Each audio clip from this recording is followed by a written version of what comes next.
Bantu bakaNkulunkulu, greetings again egameni lika Jesu. Igama uSipho wakwaNgcobo.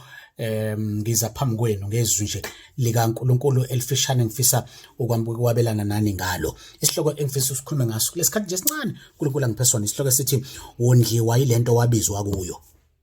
Wondliwa yilento owabizwa kuyo. IBhayibheli ithi kuGenesis chapter 2 verse number 7 wakhona uJehova uNkulunkulu wambumba umuntu ngomhlabathi wayesephefumulela emakhaleni akhe umoya wokuphila. Umuntu waba kanjalo umphefumulo ophilayo. Umuntu wakhiwe ama-ingredients ayi-2. Wakhiwe uNkulunkulu uma akha umuntu umakhe ngezithako ezimbili. Uthuli lomhlabathi, not inhlabathi, uthuli lomhlabathi. Number 2, iBhayibheli ithi umoya wokuphila, not umphefumulo. uNkulunkulu zange aphefumule umphefumulo esidumbini sika Adam noma esidumbini somuntu. uNkulunkulu waphefumula umoya wokuphila. IBhayibheli bese ithi umuntu waba kanjalo umphefumulo ophilayo. So umphefumulo ophilayo uthuli lomhlabathi, which is isidumbu, the body, the corpse, ihlangene kanye nomoya wokuphila, the breath of life from God himself. Isihloko sithi wondliwa ilento owathathwa kuyo. IBhayibheli before uGenesis chapter 2, iBhayibheli ikhuluma ngendalo, ikhuluma ngesequence of events ukuthi uNkulunkulu wadala kanjani emhlabeni from verses number 2 kuGenesis 1 kuya ku verses number 31 kuwona uGenesis chapter 1. IBhayibheli ithi uma ikakhulukazi uma ubuka usuku lwesithathu, iBhayibheli ithi uNkulunkulu wathi amanzi aqoqana ndawonye amanzi kwase kuphuma umhlabathi owomileyo. IBhayibheli ithi uNkulunkulu wabe sethi umhlabathi owomileyo awumbathe yonke into egreen, ihlahla, ubanana, upopo, yonke lento oyibonayo egreen uNkulunkulu wayidala ngosuku lwesithathu. Isu iphuma kuphi? Emhlabathini owomileyo. Ukuthi ukuze izihlahla zibe green ziphile, yingoba izihlahla kumele njalo zibe semhlabathini. Once wasimova isihlahla emhlabathini siyafa, because isihlahla sabizwa emhlabathini. So if you remove the tree from the soil, it dies. You cannot separate isihlahla kanye nomhlabathi, because isihlahla sikwazi ukuphila and survive and bear fruit because isihlahla siphakathi okanye sihleli okanye simunca umsoco emhlabathini. So isihlahla sondliwa umhlabathi. So if you remove isihlahla from umhlabathi, isihlahla dies, siyafa. IBhayibheli uma ubuka uday number 4, uNkulunkulu udala izinkanyiso azibeke kufirmament ebizwa kuthiwa ngesizulu isibhakabhaka. IBhayibheli uma ibeka ngalolu hlobo, IBhayibheli ithi wadala ilanga, wadala inyanga, wadala kanye nezinkanyezi. Yonke lento lezi inkanyiso zihlala kuphi? Esibhakabhakeni. If you remove isibhakabhaka, izinkanyezi, ilanga nenyanga ayinandawo. So they only exist because of isibhakabhaka. The existence of ilanga nenyanga neinkanyezi rests upon isibhakabhaka. Move isibhakabhaka, you have moved izinkanyiso. Day number 5, uNkulunkulu wadala izilwane ekwazi ukuphila emanzini nezilwane ekwazi ukuphila emoyeni. Ufish wawukhipha emanzini, ngenze example ngofish. Ufish wawukhipha emanzini, ufish dies because ufish was called to live in the water. You cannot operate kwenye indawo ehlukile kunale owabizwa kuyo. You will die. Try this wherever you are. Take out a fish from the water. It will die because it was designed to live in the water. It can only excel and reach its potential in the water because its design was made in the fact that it can swim in the water. You cannot teach a fish how to swim because swimming was a built-in system in the fish. You place it in the water, it swims. Because that is where fish was designed to live and operate. Iy'lwane eziphilayo ey'dala ku day number 6 10 number 6 ziphila la emhlabeni. uNkulunkulu wayibiza emhlabathini, ziphila ngomhlabathi, zidla ihlahla, according to Genesis 1 verse number 29. You move ihlahla, ilwane dies because they were called from the sand. Sand gives out food from the tree, and ilwane zikwazi ukuphila. That is ecosystem. Simple. So iBhayibheli uma ichaza kahle ku-day number 6 uNkulunkulu wabe esedala umuntu, Genesis 1 verse number 26, masenza abantu ngomfanekiso wethu. Ngilapho-ke ilala ngikhona, kodwa ngikhona ku-Genesis 1 verse number 26, ngingena khona ngo-Genesis number 2 verse number 7, because uGenesis number 2 verse number 7 uchaza ngendlela ecace bha ukuthi kwenzakalani kahle kahle ngesikhathi uNkulunkulu edala ku-day number 6 chapter 1 verse 26. iBhayibheli lithi uNkulunkulu Jehova uNkulunkulu wambumba umuntu ngomhlabathi. Ingredient number 1 isithako sokuqala.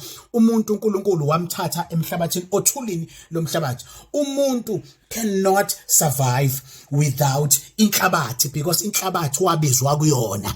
Inhlabathi izoba yi-source of living yakhe, because umuntu wabizwa enhlabathini. Genesis 1 verse number 29. iBhayibheli uma ichaza kahle ithi uNkulunkulu, umuntu engazi ukuthi uzodlani, uNkulunkulu wathi uzodla imifino kuluhlaza okuqhamuka emhlabathini. Umuntu was not designed to eat beef. Digestive system yomuntu is not designed to digest chicken. It is not designed to digest yonke lento enyama. Umuntu, i-functionality yomuntu, i-digestive system yomuntu, for umuntu ukuthi a-reach potential uNkulunkulu afuna ayafinyelele kuyona, for i-design yomuntu ukuthi ingabi rusty, umuntu kwakumele a-operate, adle lento uNkulunkulu athe akayidle. So uma uthenga imoto esitolo, you can esitolo uma bekunikeza imoto, abakunikezi bengakutshelanga ukuthi le moto lena i-fuel yayo yini. Bakutshela le moto lena ifaka udizili, muphona udizili, noma ifaka upetrol, muphona upetrol. Awukwazi ukuthi uma uxakekile ekhaya uthi bantu bami ake niwasha, angikholanga, ake nje namhlanje nithathe hosepipe nigaxa amanzi. By faith amanzi azoba petrol. Imoto izothi mahamba ife ime endleleni, because ufake ifuel engamele, engine engakwazi ukuthi ihambe ngayo, igaya ama piston ngayo ukuze ikwazi ukuhamba. Kanjalo nomuntu, we are not operating to the level uNkulunkulu ayifuna sifike kuyo, ngoba we eat everything that moves.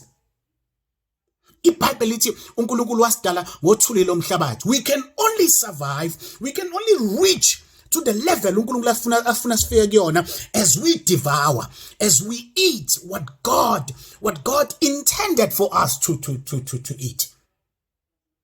Maybe that is why, in fact, it is the reason we are dying to today, that we consume everything that moves. Sidla izinto ey'namehlo, izinto ezinye ziyakhuluma, sidla yonke into emuvayo ekhona. We will never reach the potential that God intended for us to be. Siphila ngalento esabizwa kuyo. iBhayibheli ayigcini lapho. Siphila ngokudla. That's why we have breakfast, we have supper, we have lunch. Yeah, but especially during this quarantine time, we just eat. So iBhayibheli ayigcini lapho it then God breathed into his nostrils the breath of life. 2 ingredients. uNkulunkulu uphefumulela esidumbeni umoya wokuphila. Nomoya wokuphila uyadla nawo. Thina sidalwe ngezulu nomhlaba, sidalwe with i-divinity, sidalwe ngobuNkulunkulu kanye nomhlaba. Kuthina, kumina nje ngikhuluma nje, izulu leli nomhlaba.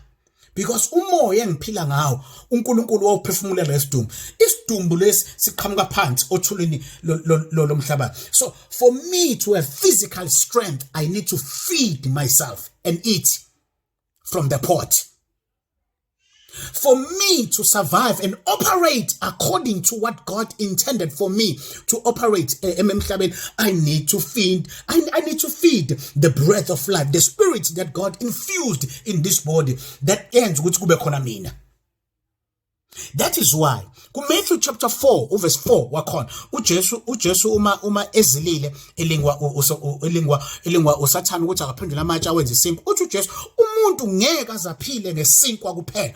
We umuntu kaNkulunkulu, umuntu kaJesu silwane somhlolo, wherever lapho ukhona, you cannot survive by ibhodwe alone. You are not created to ukuthi wena uyosurvive ngokuphuma emhlabathini kuphela. You are not created that way. Umuntu uthi uJesu umuntu akasho ukuthi mina Jesu ngengikwazi ukuphila ngesinkwa kuphela. Uthi umuntu angephile ngesinkwa kuphela. You cannot live by rice and chicken. You cannot live by puthu and all these things kuphela.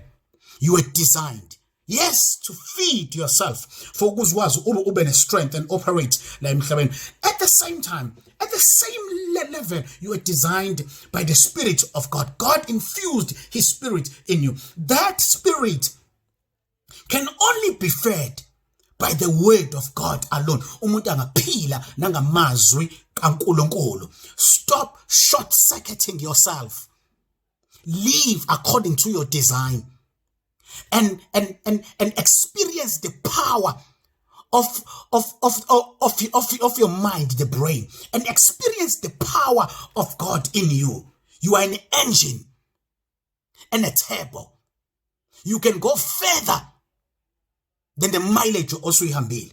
You can think higher than the way you think, gentlemen. Operate according to your design and experience the greatness that God has infused in you. You cannot live. You cannot survive by isinkwa kuphela. Set time aside. You have set time aside for you to eat. You have time to eat breakfast. You have time to eat lunch. You have time to eat supper.